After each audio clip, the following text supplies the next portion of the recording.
Hey guys, Professor Bill, Comic Book University, and Batman issue number 90. This is a really solid issue. And they're not joking when they say that Catwoman's secret will tear them apart. It could affect their relationship forever if they so chose to. Of course, what does forever mean in comic books, right? Either way, really good story here, which seems so basic and yet, ooh. Anyway, we're going to get talking about the story. We're even going to be talking about first appearances in this comic book because there is a first full appearance of a character in here. A lot to talk about with that. I'm also probably going to talk a little bit about scalpers in this. Anyway, first we're going to talk about who made this comic book. So this issue is called Their Dark Designs Part 5. James Tynion IV is the writer. George Jimenez or Jorge Jimenez on art. Tomio Morey on colors, Clayton Cowles doing the letters, Jimenez and Morey do the cover, Francisco Mattina does a variant cover, and Bill Finger created Batman. Okay, so I'm of course not going to spoil the comic book and tell you what the secret is, but basically we go way back in the beginning of when Batman first really came on the scene. And this issue is funny because it almost solidifies the idea that there was regular old crime with what do you call it, the night crime and whatnot, with the different mafia families controlling things and whatnot, but costume criminals didn't come along until Batman came along. So, somebody just put the cart before the horse and really made this just like actual comic book history, where Batman was the first person in Gotham, essentially, with a costume, and then once he came along, everybody was like, you know what? I think I'm going to put on a costume and go rob a bank in broad daylight. Yeah! So that happened. That was a thing. And that was actually, that's cool. I like seeing stuff like that, where we're actually paying attention to continuity. I know there are a bunch of writers who hate the idea of continuity, but yeah, sorry, I hate to tell you this, but that's what Elseworlds comic books are for. In the regular comic books, if you can't hang with continuity, it means you just simply don't have the skills to do it, and that's on you, and that's not on us. Anyway, so Twitter's a funny place. So what have you now?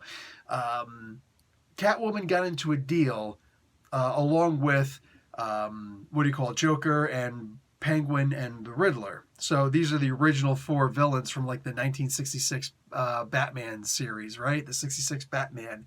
So this would be like Frank Gorshin, Cesar Romano, and Burgess Meredith, right?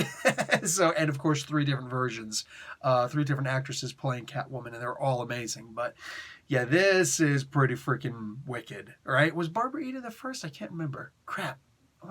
Anyway, who cares? Anyway, so yeah, this side note. These guys get into a very interesting arrangement with the designer. The designer shows up and he's like, listen, so here's the deal. And the way that this works, it seems so basic, right?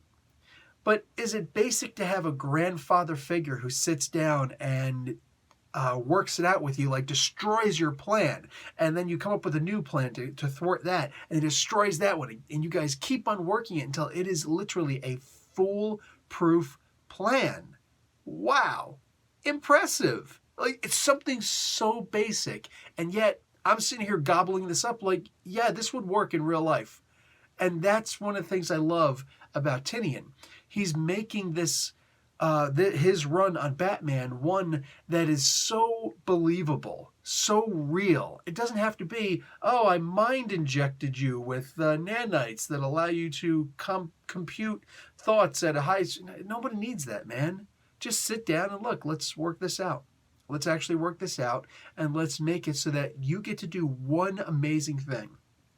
Read the comic book, engorge yourself, and seriously enjoy how basic and yet basically awesome this comic book is, and this thought pattern by the designer.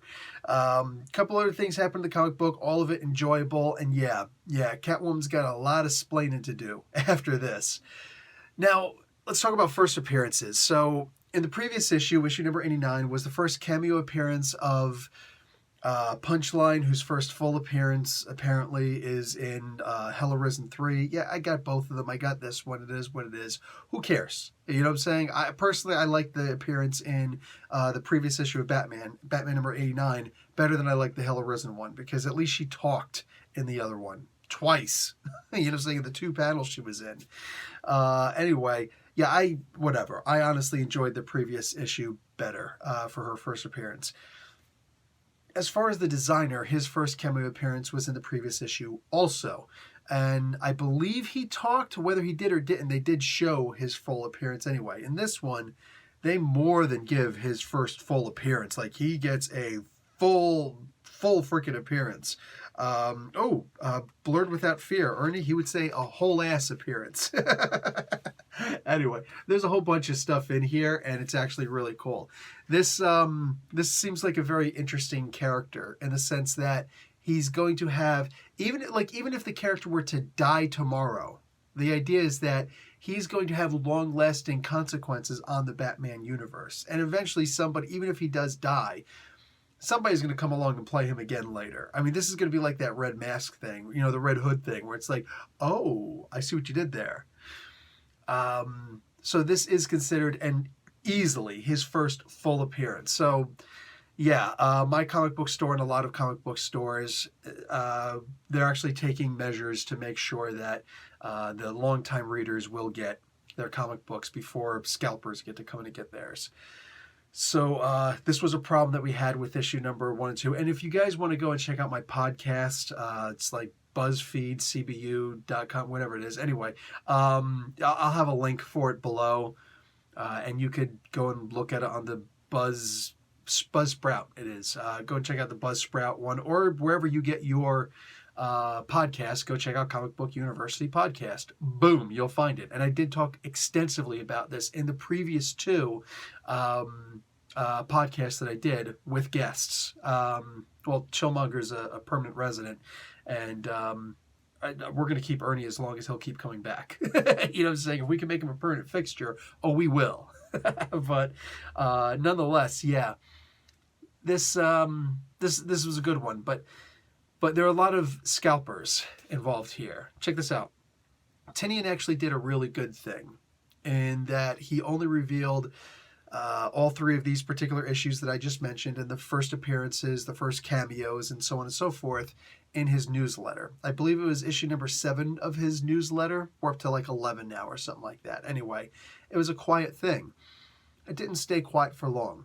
More people started getting wind of this. DC Comics wound up getting wind of this. They, of course, turned it around. They tried and turn this into a big sales thing. The problem is a lot of the big sales thing wound up happening after the final cutoff order happened. So all that really did, unfortunately, good job, DC, you freaking morons. All it really did was it make it so that scalpers go and they want to camp outside of the freaking comic book stores and go inside and buy all the issues and whatnot. And that's really just dirty. Genuinely, that's just dirty. These are people who are going to take advantage of the fact that they know something, and they're going to try and make an extra, $5, $10, $50, whatever you're going to try and get off of regular old readers.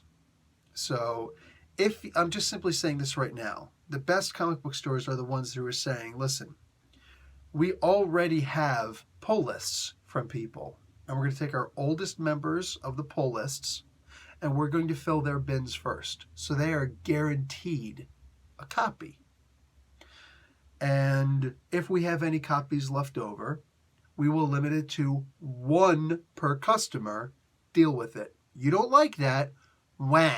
Go find another comic book store that will let you just buy them all right there at the door, and it's on you. That's on you. But we cater to our customers, not our fly-by-night scalpers.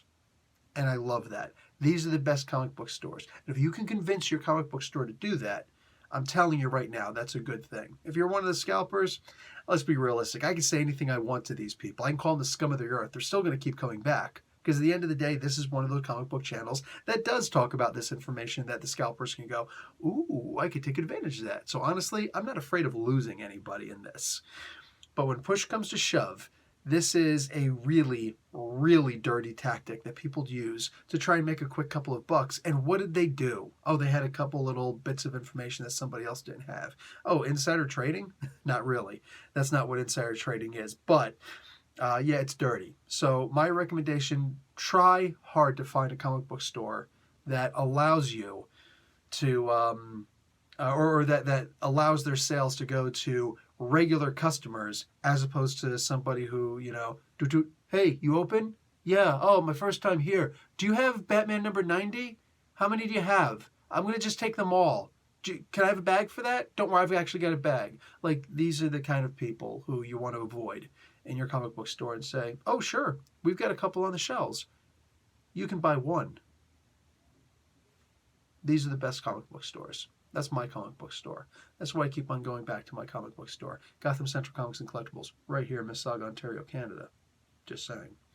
Anyhow, the trick is keep coming back, and I'll have a conversation with you guys about these things, because most importantly here is that this is a really good story. And it's a shame that the people who want physical copies may not get those physical copies because scalpers, who apparently don't seem to have lives, are able to wait outside the comic book store. So make sure that you're putting your stuff in your pull list. Pay attention to whatever comic books channel that you like the most so that they can give you that information, so that if you want, I guess you can put something in your pull list, you know, whatever. But when push comes to shove, just be aware of the comic book store that you shop at. Do they care about their regular customers, or do they just care about getting as much of one particular product out of the door? Yeah. Heck, my opinion is if you don't have a pull list, sure, you could buy issue number 3 of Hell Arisen, but you also got to buy issue number 1 and 2 because I got to move this product. I'm saying. Anyway, guys, I don't have a problem with anything that DC did, except the idea that they decided to start announcing this so that scalpers and, you know, speculators who are scalpers could decide to try and make a quick buck off of it at the detriment of actual fans, the long-term fans. It's funny, we keep on finding ways to screw over the fans, but it is what it is, right? That's the day-to-day. So, yeah. I will talk about it a whole lot more, I'm sure, on my podcast, which will come out this Sunday, because, Chillmonger, who I do the podcast with regularly, he likes to challenge me on stuff. Make sure you go and check out his channel. And yeah, as far as that's concerned, also this video went over 10 minutes. Didn't mean for it to, but it did anyway, which means that there's probably going to be an ad that shows at the end of this. If you let that ad play all the way through, I get paid. And there's no other way that your favorite YouTuber gets paid. So if you could do me that one little favor, I don't expect the scalpers to. Screw you guys. But the rest of you who enjoy the information that I give, please, I would really appreciate if you allowed the ad to play. Even if you just watch another video in a different screen, then I'd at least still get paid. So appreciate that. Love, peace, and hair grease. Professor Bill, Comic Book University. Class dismissed.